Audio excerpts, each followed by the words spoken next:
Howdy, shipmates. Welcome back. If you're new to the channel, welcome. Happy to have you here. My name is Patrick.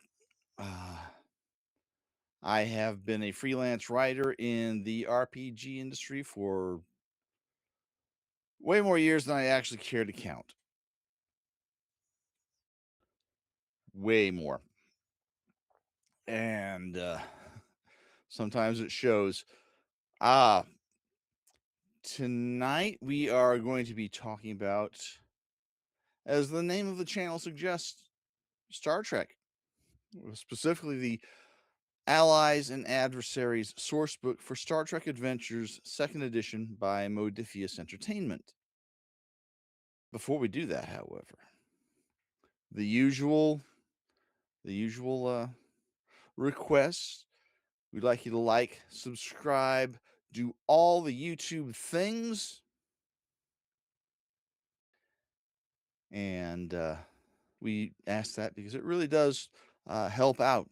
We are currently at 457 subscribers. I'm inching ever so close to the 500 mark. Don't know what I'm going to do when I get there, but it seems like a nice mark to get to. And we'll set more goals after that. But let's get to the point of what we are doing tonight. And here is the cover for the book. It is available as we speak for pre-order from Modiphius, either on the US or UK web stores. I will include links for both down in the description of the video. If I'm honest, this isn't my favorite cover. I mean, it's not terrible. It's just it's not necessarily my favorite. Although it was nice to see the Orion pirate lady, whose name I can never remember, working with our Starfleet crew. And if I'm honest, it is kind of fun to see them battling the den of parasites. That's neither here nor there. Some gorgeous end papers. They do not fool around with their art, I have noticed, which I'm all for. Contents and credits. Intro. I like the fact that they do reuse art when it seems appropriate, and it's certainly appropriate here. Then we get into the first chapter, which is a rules overview, the basics of which are in the 2nd edition core book because it's about NPCs and encounters. But this book dedicates 26 pages just to this chapter. That's not counting this cover page and contents. But it's got a nice overview of what are NPCs, with a lot more detail, a lot more things to flesh out that they just could not possibly have fit in the core book without it having its own gravity well. Allies, and it goes on and on. And here are where a lot of things I love about this chapter happen. These random tables right here that help you come up with NPCs and other encounters, all sorts of things that can help you out here. A quick NPC generation summary also goes through here. That's only like 3 pages, but it's, again, if you suddenly find yourself needing something and you don't feel like pulling it out of your own head, sometimes you just have to rely on, well, on some aids.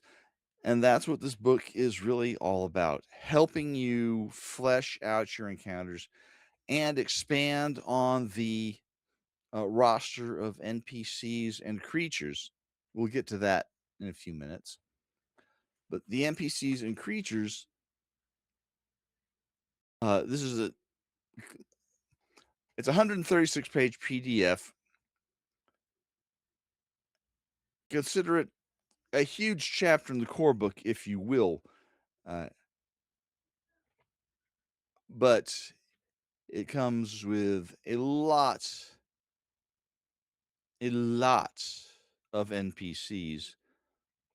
We've got 1, 2, 3, 4, 5, 6, 7, 8, 9, 10, 11, 12 different factions, and some of those are pretty broad. You've got the Borg, the Breen. I love they get into some of the details from the 32nd century information that we gained in the last season of Discovery. We got Cardassians.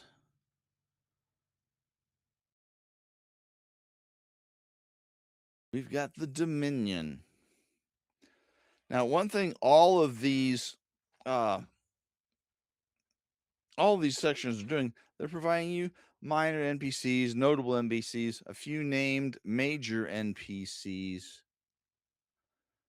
In many cases, they're also giving you species traits and specific attribute modifiers.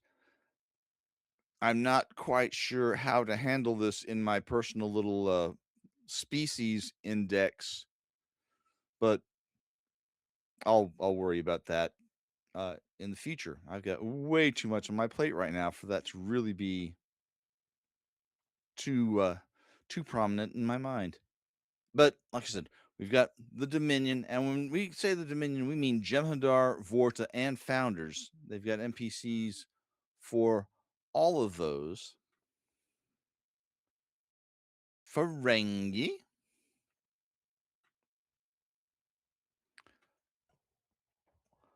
And then we've got the Gorn. Now, the Beta Quadrant Sourcebook dealt with the Gorn that we had seen in the legacy shows in TOS and Enterprise. This section incorporates a lot of what we got from Strange New Worlds. Although I still believe that you could use this with the rubber bug-eyed Gorn and the Velociraptors from Enterprise. I don't think there's that much difference, because I maintain, like the Beta Quadrant Sourcebook initially suggested, that there are multiple subspecies of Gorn. At least one of you kind of shows them as similar to the Zindi in that effect. They've got different sentient, sapient species on the planet, and we get to see all of them. So you can have the rubber suited bug-eyed Gorn, you can have the Velociraptors, and you can have these you can have this nightmare fuel too. But we provide all sorts of things to build characters around them, including,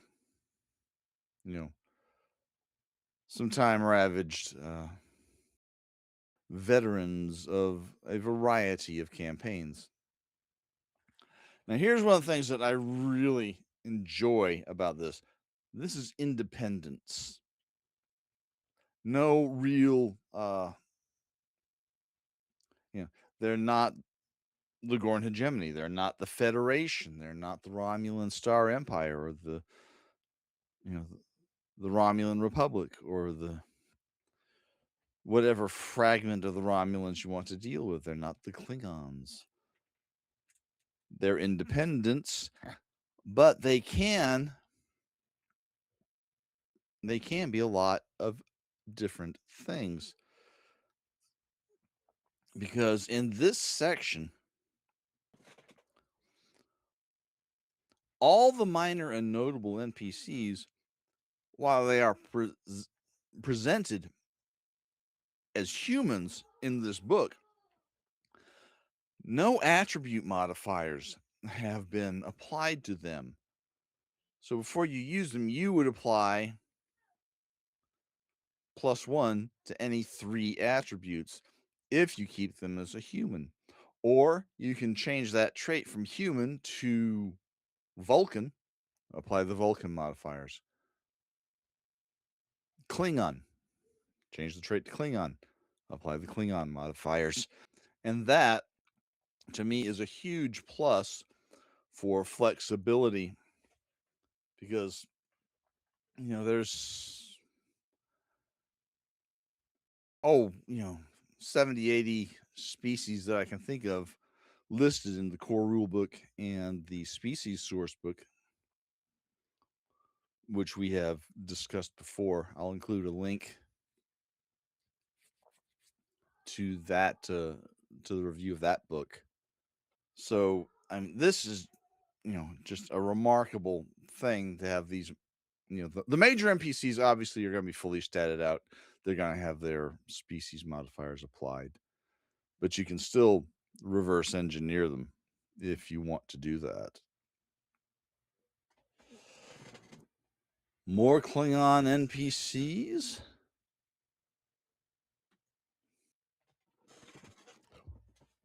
More Orions. Like I said, there's a lot that couldn't fit in the core rule book. More Romulans, of course.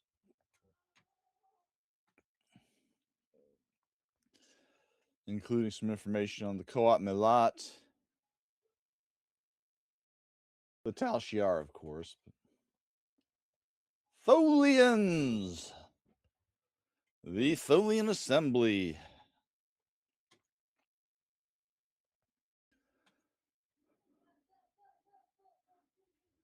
And you can't really do this without the Federation, can you?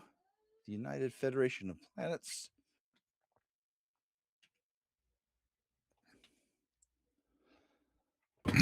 And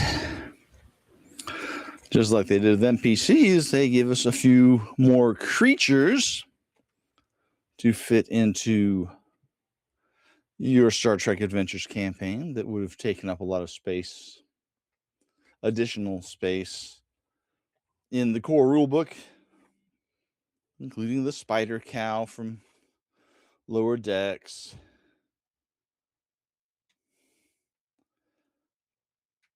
Several pages of creatures, including some Cosmozoan and how to work with them.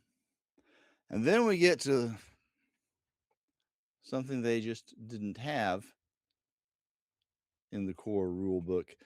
And this is something that I think is really great. And it's not a very long section, but it is how to create your own creatures. At some point in the not terribly distant future, I plan on taping a demonstration, recording that and getting it out here.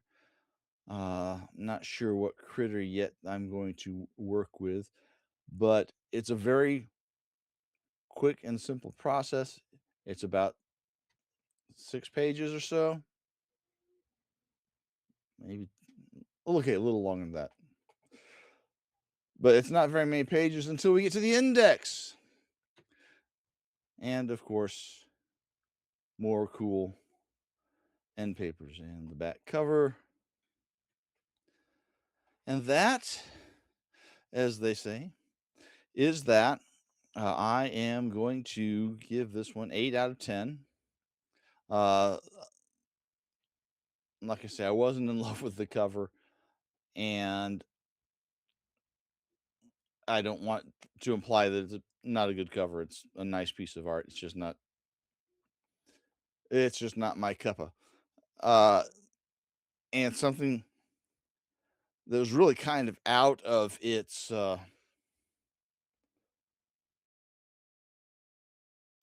purview, but would have been very welcome, would have been ships for these various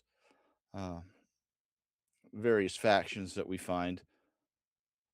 Hopefully that will be another book that's coming, because Jim Johnson, the project manager for STA, has warned us that there's still more to come, because there's been a lot already released this year, and it's only July. Only July. That, as I say, is that. However, I hope you enjoyed this. I hope it was useful to you. If you have any interest in supporting me, again, do the YouTube things. Like, subscribe, share the link, tell your friends about it. You can also, if you're buying PDFs from DriveThruRPG, go through my associate link. It gives me some store credit to help me buy more games. There's also my tip jars and my Patreon. You can join my Patreon and support me like Robert and Lars do. I think one of my big goals is to, not run out of caffeine. Father's Day present.